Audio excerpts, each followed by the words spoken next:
Konon dahulu kala, ada seorang petani miskin memiliki dan memelihara seekor kuda putih yang sangat cantik dan gagah.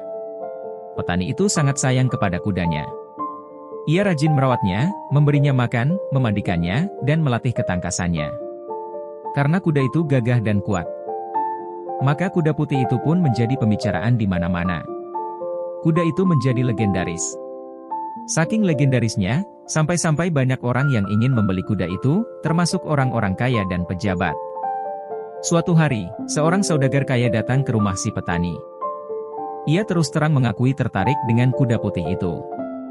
Maka ia pun mengemukakan keinginannya. "Pak petani, kuda Anda sangat gagah dan tampaknya kuat dan cerdas," ungkap sang saudagar. "Terima kasih Pak atas pujiannya," kata si petani. "Terus terang saya tertarik dan ingin memiliki kuda putih Anda ini.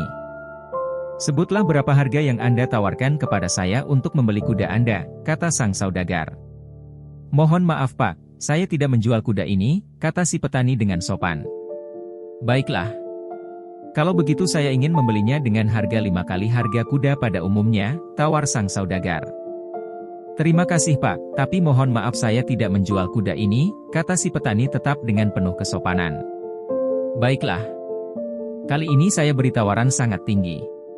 Saya ingin membeli kuda Anda ini dengan harga 10 kali harga kuda pada umumnya."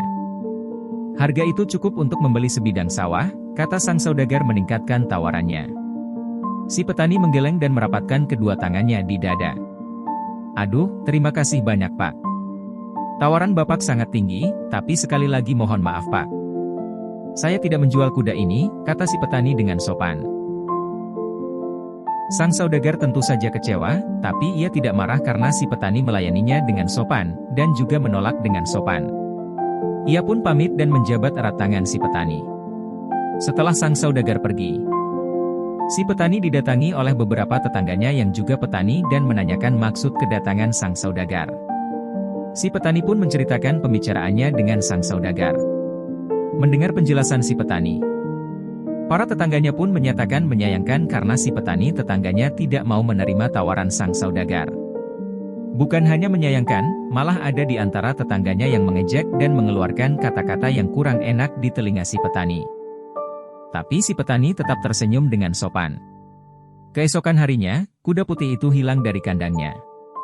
Maka teman-temannya menyesalkan keputusan si petani yang tidak menjual kudanya kepada sang saudagar sehari sebelumnya. "Sungguh jelek nasibmu, padahal kalau kemarin kamu jual, kamu pasti kaya. Sekarang kudamu sudah hilang," kata tetangganya. Mendengar komentar tetangganya, si petani miskin hanya diam saja sambil tersenyum. Ia sama sekali tidak membantah atau memberi komentar balasan. Namun beberapa hari kemudian, kuda si petani muncul kembali. Kuda putihnya malah tidak muncul sendiri, tapi ia bersama 5 ekor kuda liar lainnya. Melihat kenyataan itu, para tetangganya pun langsung memberikan komentar. "Wah, beruntung sekali nasibmu. Ternyata perginya kuda putihmu membawa keberuntungan," kata tetangganya. Mendengar komentar tersebut, si petani tetap hanya diam sambil tersenyum tapi tanpa komentar apa-apa.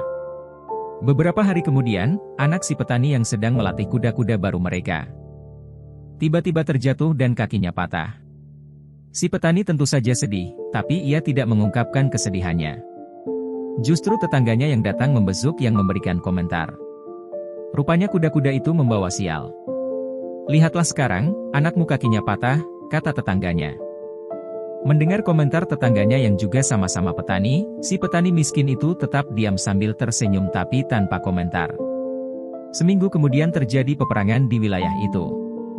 Semua anak muda di desa dipaksa untuk berperang, tetapi anak si petani yang juga seorang pemuda tidak dipaksa, bahkan dibiarkan saja tidak ikut berperang karena kakinya patah dan tak bisa berjalan. Beberapa tetangganya kemudian datang ke rumahnya dengan wajah muram dan sedih, bahkan ada di antara mereka yang menangis.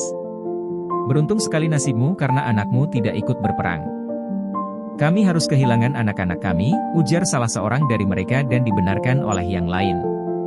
Mendengar ungkapan hati tetangganya itu, barulah si petani miskin berkomentar. "Janganlah terlalu cepat membuat kesimpulan dengan menyebutkan tentang nasib baik atau nasib buruk. Semuanya ini adalah suatu rangkaian proses yang belum selesai," kata si petani miskin.